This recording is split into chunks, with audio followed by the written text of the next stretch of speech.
जय श्री कृष्णा। गोपाष्टमी के पावन पर्व पर सभी को मंगल में बधाई हो। गोपाष्टमी के दिन गौ माता का विशेष दिन है और गौ माता के इस दिन पूजा करनी चाहिए। गौ के ऊपर दो कथाएं गोपाष्टमी के ऊपर प्रचलित हैं कि इंद्रदेव को जब इस बात का अहंकार हो गया था कि मैं ही भगवान हूँ, मेरे अगर वर्षा न करने से ये गोप आदि सब दुखी हो करके मेरी ही शरण में आएंगे, क्यों मेरा यज्ञ बंद कर दिए। तो अपने उनके इंद्र के उस मान मर्दन करने के लिए कृष्ण भगवान ने अपने वास्तविक स्वरूप को दिखाने के लिए ये गोवर्धन लीला की और उसके पीछे भी कई कई आशय हैं। तो गिरिराज लीला के 7वें दिन, क्योंकि 7 दिन तक तो मूसलाधार वर्षा ही हुई, तो 7वें दिन आज ही के दिन गोपाष्टमी के दिन हाथ जोड़ करके अपने अपराधों की क्षमा याचना करने के लिए गौ माता को लेकर के साथ में इंद्रदेव भगवान के शरण में पहुँचे हैं, जो आज भी गोवर्धन जी की परिक्रमा मार्ग में सुरभि कुंड सर्वविदित है, सब जानते ही हैं। वहीं पर सुरभि माता के दुग्ध से भगवान गिरिराज जी का और गौ श्री कृष्ण भगवान का अभिषेक हुआ था। इंद्र ने स्तुति करी, प्रार्थना की, भगवान ने उन्हें क्षमा दान किया, तो तब से ये गोपाष्टमी मनाई जाती है। तो एक बार तो ये कारण। दूसरा ये कि श्री कृष्ण भगवान बाल्यावस्था से ही गौ प्रेमी हैं, उनका अवतार ही गौओं के हित के लिए हुआ है। तो ऐसे भगवान श्री कृष्ण ने जब गौ चारण के लिए जिद करने लगे मैया से और पिताश्री अपने नंद बाबा से कहने लगे, तो नंद बाबा ने श्री सांडिल्य ऋषि जी को, अपने कुल गुरु कुल पुरोहित जी को बुलाया है और उनसे गौ चारण का शुभ मुहूर्त पूछा है कि किस दिन हम श्री कृष्ण भगवान से गौ चारण शुरू करवाएं, गौओं को चराने के लिए एक शुभ मुहूर्त बताइए। तो उन्होंने कहा कार्तिक शुक्ल अष्टमी का दिन सबसे बढ़िया दिन है, सबसे उचित मुहूर्त है, और फिर भगवान श्री कृष्ण के लिए तो क्या मुहूर्त का आवश्यकता। तो ऐसा सब उन्होंने कहा और ये सब विचार करके उन्होंने श्री कृष्ण भगवान ने इस गोपाष्टमी में, कार्तिक शुक्ल अष्टमी में गौ चारण प्रथम लीला आरंभ की। प्रथम बार गौओं को चराने के लिए निकले हैं। तो सर्वप्रथम पहले गौ का पूजन किया। तो श्री कृष्ण भगवान ने गौ चारण से पूर्व श्री गौ माताओं का पूजन किया, तो इसलिए गोपाष्टमी मनाई जाती है।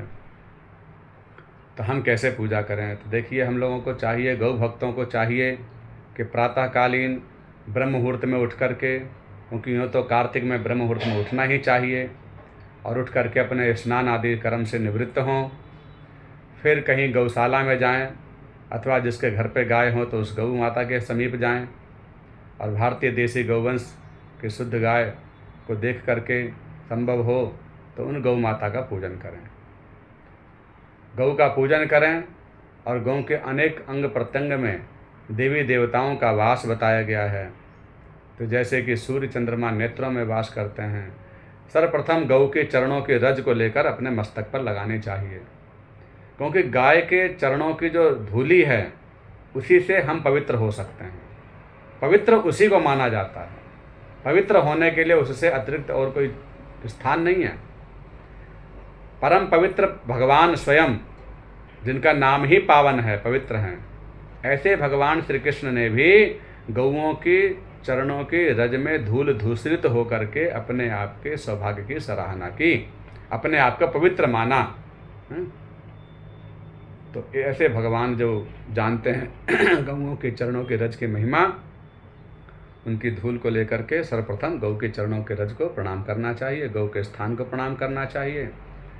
और प्रणाम करने के उपरांत हम गौ माता का आवाहन करें। एक थाली में अपने रोली, चावल, साबुत चावल, अक्षत और पुष्प, धूप, दीप, कुछ मिष्ठान, नैवेद्य, खील, बतासे, फल, ये सब लगा करके, दीपक तैयार करके, और गंगा जल से युक्त जलपात्र, ये सामग्री अपने साथ लेकर गौशाला में जाएं और गौओं का पूजन करें। गौ माता का सर्वप्रथम उनके चरणों पर जल डालना चाहिए। गौ के चरणों में संपूर्ण तीर्थों का वास है। उनकी चरणों में जल चढ़ाने से संपूर्ण तीर्थों में मानो आपने, तीर्थों की नदियों में आपने अर्घ दे दिया। तो तीर्थों को आपने, संपूर्ण तीर्थों का मज्जन करने का फल प्राप्त कर लिया। अगर गौ माता के चरणों में जल पड़ गया तो उनके गौ के चरणों में अर्घ देना चाहिए, चरण धुलाने चाहिए। फिर संभव हो तो उसके चरणों की रज को मस्तक पर पुनः लगा करके अथवा गौ के चरणों को धुलाने के उपरांत जो जल है उस जल के द्वारा आचमन करके, क्योंकि गौ के चरणों का पादोदक हो गया, तो उसको लें। फिर पुनः हस्तों प्रक्षाल करके और पाद्यम अर्घ आचमनीय के रूप में जल पात्र किसी बाल्टी आदि में गौ के आगे रखें, आचमन के लिए जल पिलाएं। फिर स्नान के लिए पुष्प आदि से उनको छींटे लगाएं अथवा स्नान ही कराएं। संभव हो तो बढ़िया से स्नान कराएं। तो गौ माता को स्नान करा के फिर उनको वस्त्र आदि से अलंकृत करके, वस्त्र आदि पहनाकर, शाल दुपट्टा कंबल जिसकी जो सामर्थ्य हो वो अपना गौ माता को उठाएं और उसके पश्चात रोली का तिलक करें। रोली का, चंदन का गौ माता के तिलक करके अक्षत लगाएं और पुष्प आदि से उनको अलंकृत करें, माल्यार्पण करें। गले में घंटी अवश्य बांधनी चाहिए। घंटी का पूजन करते हुए, गरुण भगवान का पूजन करते हुए जो घंटी के आराध्य हैं, और फिर गले में उनके बांधनी चाहिए। घंटी का पूजन भी करना चाहिए और दीपक दिखाना चाहिए। जिस कार्तिक मास में दीपदान की बहुत भारी महिमा है, तो 5, 7, 9, 11 जितना संभव हो उतने आप दीपक तैयार करें और गौ माता की आरती करें। गौ माता को दीपक दिखा करके गौशाला में ही वो अनेक स्थानों पर वो दीपक रख दिए जाएं। दीपदान हो गया, पुनः फिर उसके बाद अपने हाथ धो लें और हाथ धोने के पश्चात फिर भोग की सामग्री जो भी आपके पास है, जो भी सामर्थ्य है, जो गौ माता को प्रिय हो, हरा चारा इत्यादि जो भी है उसमें गुड़ की शक्कर इत्यादि मिला करके और गुड़ मिला करके गौओं की सेवा करनी चाहिए, खिलाना चाहिए। तो गौ माता को भोजन कराएं, फल इत्यादि दें और फिर उसके पश्चात हाथ जोड़कर क्षमा याचना करें। पान आदि गौ माता को नहीं खिलाने चाहिए। क्षमा याचना करें कि हे गौ माता, आपकी कृपा से आज ऐसा परम सौभाग्य मेरे जीवन में उपस्थित हुआ जो आपके दर्शन और आपका पूजन करने का हमें सौभाग्य प्राप्त हुआ। सदा सर्वदा आपके चरणों में मेरी रति हो, मति हो, गति हो। गोलोक वासिनी हे गौ माता, मेरा ये तन और मेरा मन, धन, वाणी सब आपकी सेवा में तत्पर रहें। हर जन्म जन्मांतर में आपकी सेवा का मुझे सौभाग्य प्राप्त हो।